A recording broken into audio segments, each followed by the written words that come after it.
Hey everyone, how's it going? Forrest here, again with another installment of my complete analysis of all of J.S. Bach's chorale harmonizations. Today we're looking at O Mensch, schau, Jesum, Christum an, which translates to, O man, look at Jesus Christ. Kind of a funny title when I read it that way, but I think the title's referring to looking at the entirety of mankind or humankind.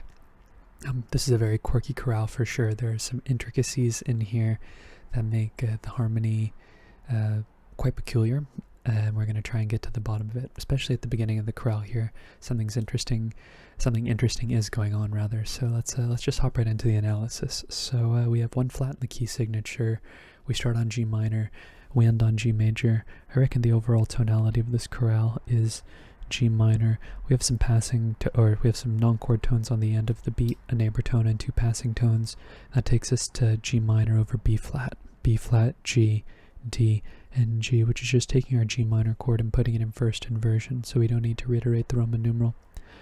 And then we get G, G, B natural, and G. So this would be taking the G minor chord and turning it into G major.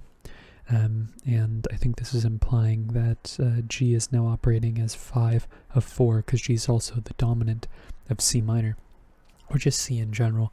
And this F is a little delayed passing 7th. And that takes us to C minor like we would expect. C, E flat, C, and G. And if you look at the entirety of this phrase, we see some sequencing going on, especially in the bass, right? We have G, A, B flat, G, C, D, E flat, C. And we also see another B natural here, which is definitely interesting because the chord that happens here is not a traditionally dominant functioning chord. So we go to C here, which is our 4 chord. And I do think we briefly visit the key of C minor. This B natural happening after the tonicization just feels too, I guess, integral to the direction of the harmony and where it's going to resolve for it to feel coincidental. So we have some passing tones in the lower voices here before we get E flat, G, B natural, and G. I really feel like what chord is happening here is interesting in contrast to what's happening here, which is just taking the G minor chord and inverting it. And if this B natural were a C, we would just be seeing the exact same harmonic sequence as well, at least for the first 2 beats of the measure. But because we have B natural here, the chord actually shifts from being C minor in first inversion to being an E flat diminished chord, which would be 3 augmented. And the chord is a byproduct of harmonizing like the melodic minor or the harmonic minor scale. But I think this B natural is more of just like a colorful tone rather than imparting like a drastic difference on the harmony. It looks like 1 going to 3 augmented is a very, like you would intuit that it would be a big departure from just inverting the tonic, but it's actually not as far away as one might think. But I think the even more interesting thing here is how we get back to the key of G minor, because we do end the phrase with a half cadence in the key of G minor, and maybe we haven't even left the key of G minor here, and this B natural is just tonicizing the C again. But the chord that we have after the fact here includes C, F sharp, C, and E flat. And when we take this A into account too, this would be F sharp fully diminished 7th over C, which would be 7/4/3 of 5. And then what makes it kind of interesting is the fact that we would typically expect G major after this and to continue in the key of C minor, but Bach goes right back to the key of G minor after this. So we have B flat, G, D, and D, which is 5/6. That also happens to be 1/6 in the key of G minor. This phrase right here really threw me for a loop, and to be entirely just transparent, I'm not 100% certain that that's exactly what's going on. It feels like there is a departure to C minor here, and then there is a return to G minor after the fact, but where we draw the line between what type of modulation is happening and where it's happening is largely up in the air. It's hard to know for certain. But what I do know is that the bass outlines the harmony, and there is one section that looks like G minor, 1, 2, 3, 1, and one that looks like C minor, 1, 2, 3, 1, and it feels like where the chords are occurring in each respective measure, we have a chord an inversion of the chord, this diminished chord, this augmented chord feels almost just like a variation on the inversion of the chord from the previous beat, but we have tonic, inversion, dominant of a secondary dominant, right? We have a secondary dominant here, resolution, then we have the modulation, and the exact same thing happens in terms of the general framework. The chords are different, right? This is 7-4-3 of 5 rather than 5 of 4, but it's still a secondary dominant taking us somewhere, but instead of going to G major like we would expect, we're going to G minor. And that's my take on the introductory phrase to this particular chorale, but it is quite interesting. We have some non-chord tones on the end of this beat, 2 passing tones and a neighbor tone, just like the first beat, or I guess the first beat with the first measure. That takes us to G minor in root position, G, B flat, D, and D. No need to reiterate the Roman numeral here. And then we get G minor again, which is the same chord, but the bass leaps up an octave. And then we get D major in first inversion, F sharp, A, D, and A. It's kind of interesting to see a cadence with an inverted chord at the end. It's not unprecedented, but it is very uncommon. Moving to the next phrase, we have a much more straightforward phrase. Harmonically speaking, we move to the key of D minor, and we end in a perfect authentic cadence. So we see G minor after our 5 chord, G, G, D, and B flat, which is our tonic triad and root position, which is also our gateway chord to the key of D minor. It is now our 4. That takes us to A7 over G, G, A, C sharp, and A, which is 5-4-2. And we would expect that to go to D minor in first inversion, F, A, D, and A, which it does, 1-6, passing tone in the bass. And then we get C sharp, A, E, and G, this D being an accented non-chord tone. That would be A7 over C sharp, which is 5-6-5.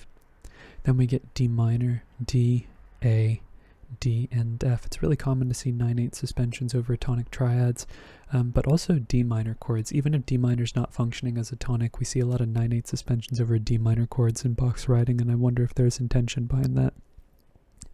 But afterwards we get G, B flat, D, and F natural, which is G minor 7, which would be 4-7 in the key of D minor.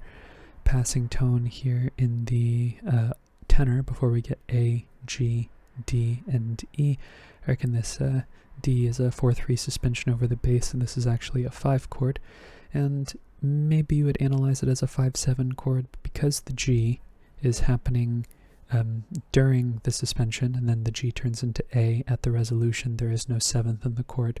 So if you want to write the 7 in there, it makes sense, but I think it's kind of up in the air as to whether or not the 7 is part of the chord. Feels like more a part of the counterpoint rather than, a definitive part of the chord. But regardless, we go to D major at the end.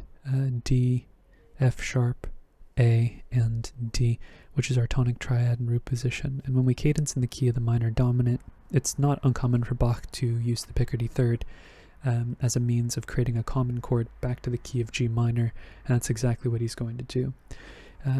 At the end of the next phrase, we get a half cadence in the key of G minor, but even though we're cadencing on another D major chord, the context has changed because we're in the key of a G minor rather than the key of D minor. So we start off with D major again. We have D, F sharp, A, and D, which is now our 5 in the key of G minor with a passing 7th in the bass.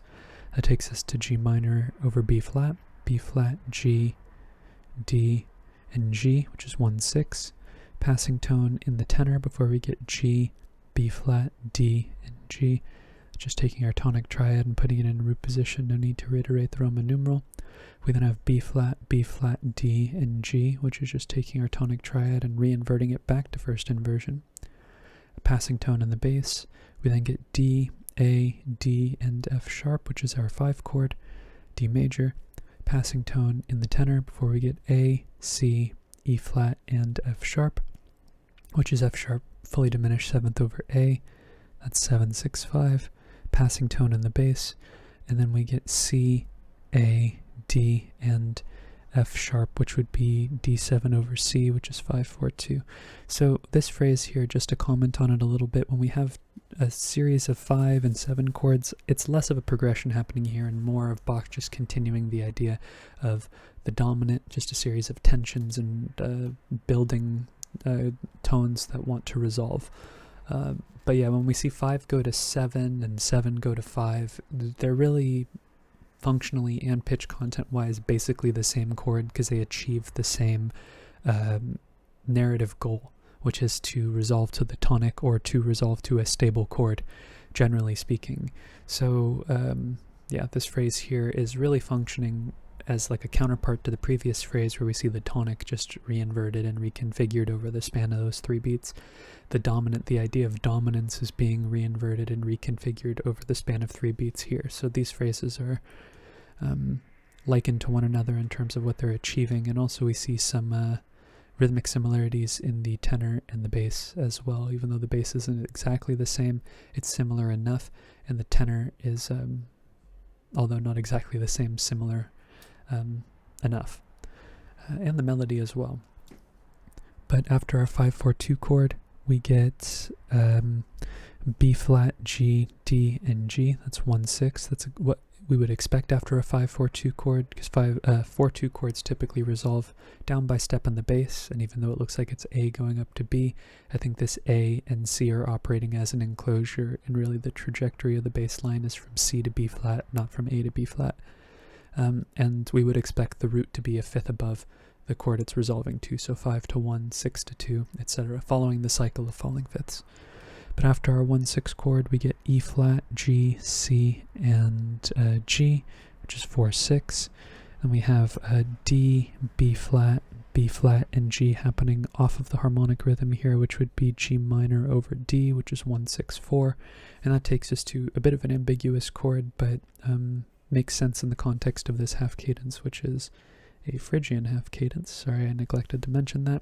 We have E flat, A, C, and G, or E flat, G, C, and G. And I'm inclined to say that this is a 4-6 chord, but you could also analyze this as a 2-4-3 chord. So the thing about half cadences is that, generally speaking, when you look at a half cadence, you're going to be in one of two, or a Phrygian half cadence rather, you're going to be in one of two situations in the chorales. One is that you're going to have a plain 4-6 chord resolving to 5 in root position. There's no counterpoint, it's just a plain 4-6 chord going to a 5 chord.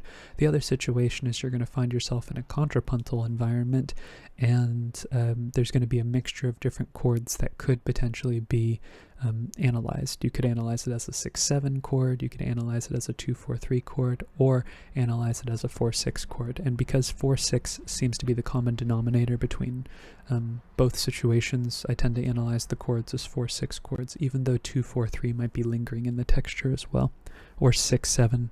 We don't see a 6-7 chord in this case because the D isn't present, but 2-4-3 is a very common chord to sort of be extrapolatable from the texture. But regardless, the predominant resolves to our dominant D major, D, D, F sharp, and A, and we have some pretty large voice crossing here between the tenor and the alto singing like pretty much down at the bottom of the range. We're going to continue in the key of G minor with another half cadence here. We start with another 5 chord, D, D, F sharp, and A. That takes us to another 5 chord, D major, D, D, F sharp, and A, which I'm going to reiterate the Roman numeral because it's a new line. This is kind of a unique situation because we have a 5 chord here, we have another 5 chord here, which I don't reiterate the Roman numeral because it's the same line, and then we have another 5 chord here that I do reiterate the Roman numeral because it's a new line, and that's just a stylistic thing that I do. I don't know where I picked it up from, but it's something that I've been doing in my analysis maybe not as long as I've been analyzing, but definitely for as long as I can remember. And it's just there to create continuity between the two lines. Leaving an open gap at the beginning of a line just seems kind of bare, and just stylistically I think it looks better to start the new line with information on it, whether or not it's redundant. But we have a neighbor tone here in the bass, and then we have another 5 chord, no need to reanalyze, D, D, F sharp, and A, passing 7th in the bass. And then we get B flat, D, F sharp, and A. I think this B flat's an accented non-chord tone, and this A is just taking the chord and putting it in second inversion, so just happening in passing.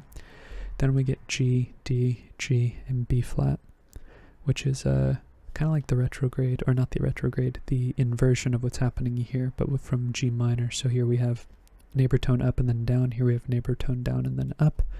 That's our tonic triad. Neighboring seventh on the bass, another tonic triad here, G, D, G, and B flat. No need to reanalyze that. Another passing tone in the bass. Then we have B flat, D, G, and B flat, which is just taking our chord and inverting it. Passing tone in the bass again. And then we get a long half cadence here with a 4-3 suspension happening over the bass. Again, it's pretty common to see 4-3 suspensions over dominant triads, especially in root position. And G and E are sort of enclosing the resolution, which is that F sharp right there. Moving on to the next phrase, we're going to see a move to the key of C minor at the end of it. Bach sort of springs it on us. The E flat is sort of a shared tone between them, but we hear B natural right before our final cadential chord, but it is a perfect authentic cadence regardless. It's actually a pretty cool authentic cadence that we'll see when we get to it. So we start the phrase with another 5 chord, D, A, F sharp, and D. No need to reanalyze. Passing tones in the alto and the bass before we get F sharp, D, A, and D. It's just taking our 5 chord and putting it in first inversion. Neighbor tone in the bass, and then we get F sharp, D, A, and C, which is just taking our 5 chord, adding a 7th, but keeping it in first inversion, 7, 6, 5. D is a chord tone, so we don't need to mark it. And then we get G minor, G, D, A, and B flat. This A is a 9/8 suspension over the bass. It's very common to see 9/8 suspensions over tonic triads. We have a neighboring 7th here, and then the resolution occurs over the G. It's actually more common for Bach to change the bass. It would be like more common for Bach to use a first inversion G minor chord here, and this F sharp probably would have more commonly been an A, having known Bach and how he sort of plays with resolutions and changing expectations like that. But regardless, it's still a tonic triad, no need to reanalyze. Neighbor tone in the bass again before we get G, D, D, and A. I think this G is an accented non-chord tone. This is actually a minor dominant, which is kind of interesting. We have F, D, D, and A actually, and I think this could be the point where we start the modulation to the key of C minor, but I don't think there's anything more C minor-like about D minor than D minor is related to G. They would both be relatively uncommon chords. As far as harmonizations of melodic minor are concerned, I'd say that 2 minor in a minor key is just as uncommon as a minor dominant. We see 4 major chords and 6 diminished chords with quite a bit of frequency, but we don't really see 2 minor chords, so I'm hesitant to say that modulation happens here. But I will say the modulation happens on the next beat with E flat, D, G, and G, which is an incomplete E flat 7 chord, but in the key of C minor, it is our 3/7 chord. It is 6/7 in the key of G and 3/7 in the key of C.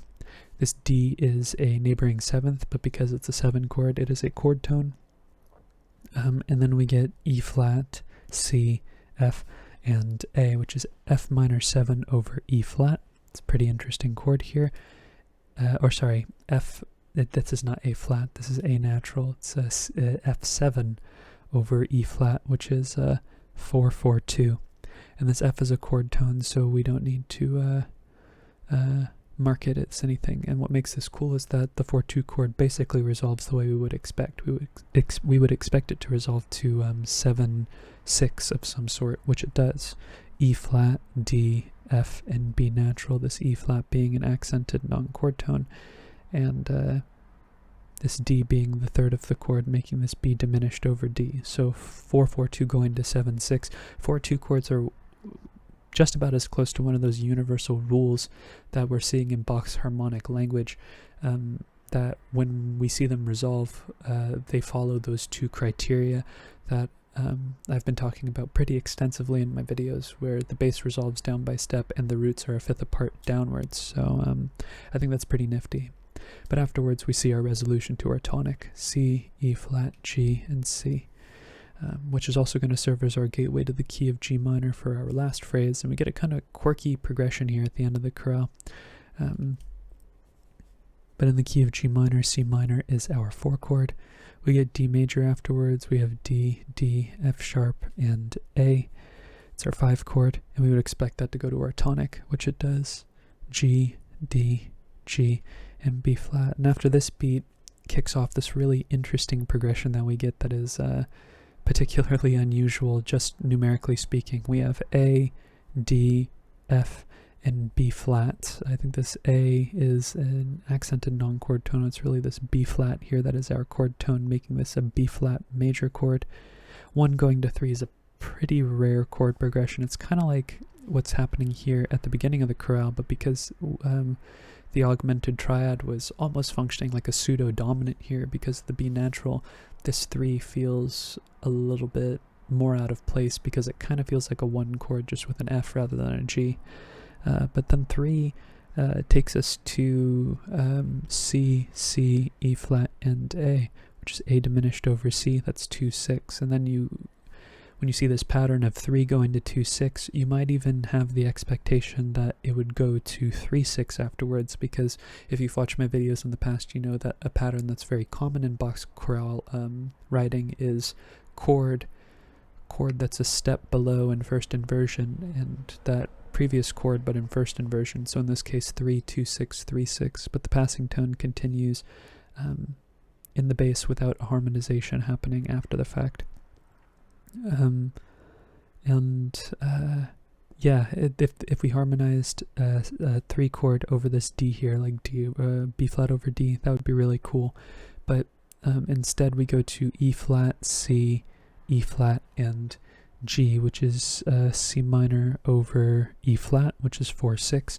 3-2-4 is a chord progression that is not one that you routinely see. 3 going to 2 is kind of interesting, and then 2 going to 4 is it's a chord progression that consists of 2 chords that are similar both in function and pitch content. So similar to what's happening here in this phrase with the 5s and the 7s, or the 5s and the 7.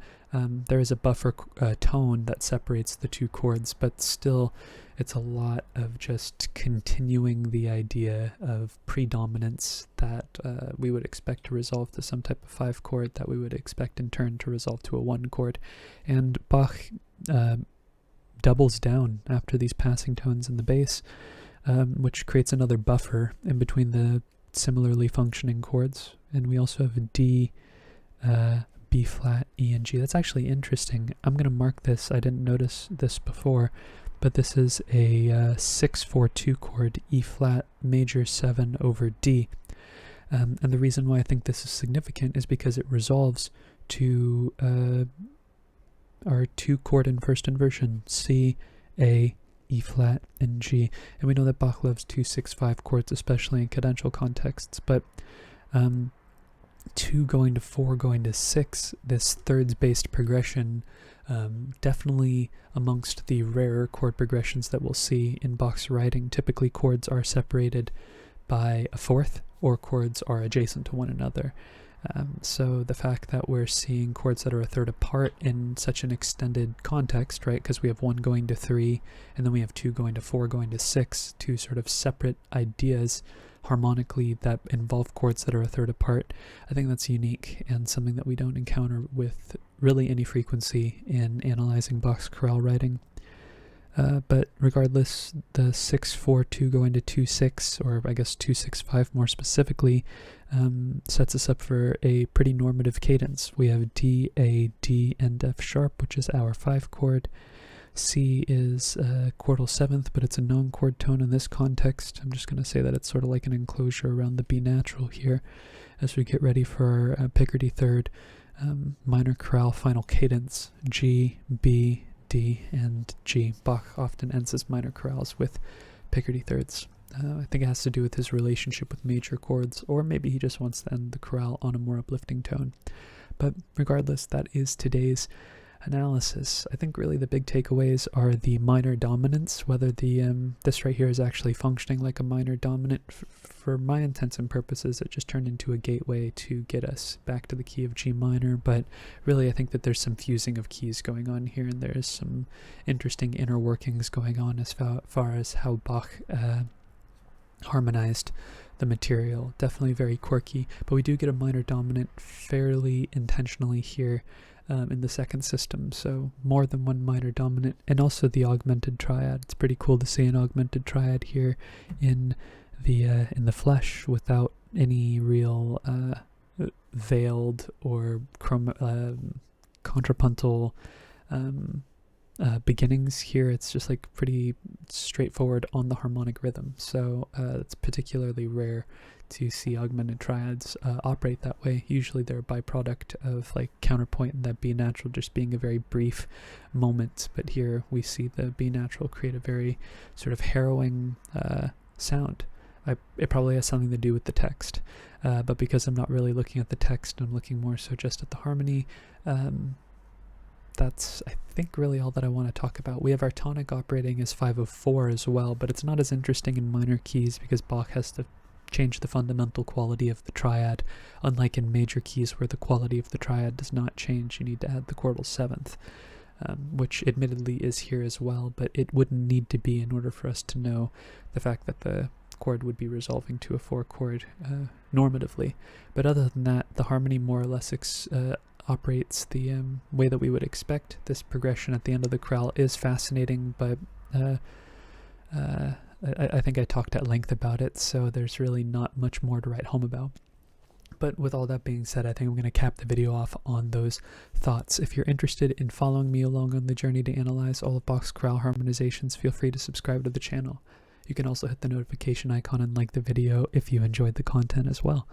Thank you so much for watching the video and supporting the channel by doing so. I look forward to tomorrow's analysis, and I hope you take care.